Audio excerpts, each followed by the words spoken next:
So, there's a lot of different visualizations in Pokeit, and they cover a lot of different topics. But one thing they all have in common is that they're all built on showing fields to you. It's just the combination of which fields and how they're shown that makes each visualization unique. And that might sound a little confusing at first, but maybe it'll make some more sense if we look at some examples. So, for instance, let's take a look at Hand Browser. And when this loads, we can see that there's different information on this table. We have cards, we have the table game, we have winnings, we have the time of day that it was played, and we have the date that it was played. And for this visualization, those are all the different fields that are used to make Hand Browser. So what's really cool is you can change any field in any visualization really quickly. And you can swap them out, you can add in new ones, and you do that by clicking this button here in the toolbar. It says Edit Fields, and when you click it, you get this pop-up. Now this pop-up is where you do all those things like adding in new fields or swapping out fields. There's two columns. There is the left side, which is all of the available fields in your source data. And then on the right side, you have the current sections of your visualization that you can add fields to. In this case, it's just column because we're looking at a table. And you can see those columns I mentioned a minute ago listed right here in the active fields area. If you wanted to add a field to, in this case, columns, all you have to do is find it in the left. Maybe we'll choose board card and drag it over to the right. You can also double click on fields to add them, and then the same works for removing as well. So let's add one more and click update. And now I see my new fields here in the table. Let's take a look at maybe a different kind of visualization other than a table to see how that works there. Let me open up this one. This is Tourney Big Bet 100 versus VPIP. And I see players as different sized bubbles here. Along the x-axis we have VPIP of each player, and on the y-axis we have the Big Bets 100 for each player.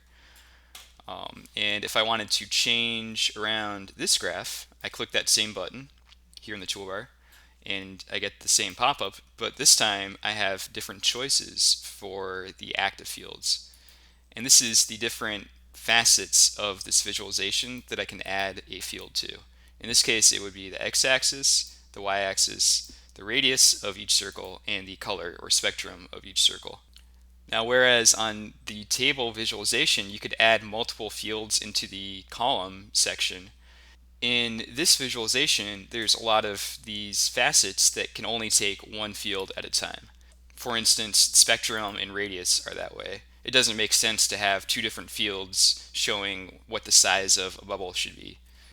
And when it takes only one field, when you drag a new one over, it'll replace the old one instead of adding it like we saw in column. If you don't like the changes you made, you can click cancel at any time and go back to the way it was. And in addition to being able to change and add fields through this button here in the toolbar, you can also access that through the settings panel, and then you click presentation here. We'll go into a little more detail about the presentation panel in a different video, but you can see those same fields from the pop-up shown here as cards. So like the radius and the spectrum, for instance, had been over here in the pop-up as radius and spectrum. So let's go ahead and try one out. I'm going to switch the x-axis of this visualization from VPIP maybe to aggression, AF. And when I click update, cool, the players all move around to their new coordinates based on Big Bet 100 versus aggression factor. But we still have the same players as the last visualization, the same colors, the same radius, and all of that. And it's just that one field that quickly changed.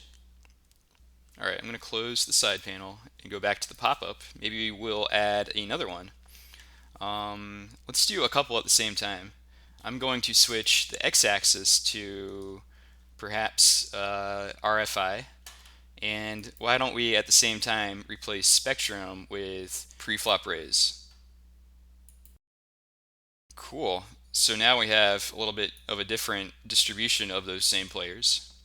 And this is just one example, but you can use this in any situation to maybe find out new information about a player and see what their weak spots are or any leaks or anything like that.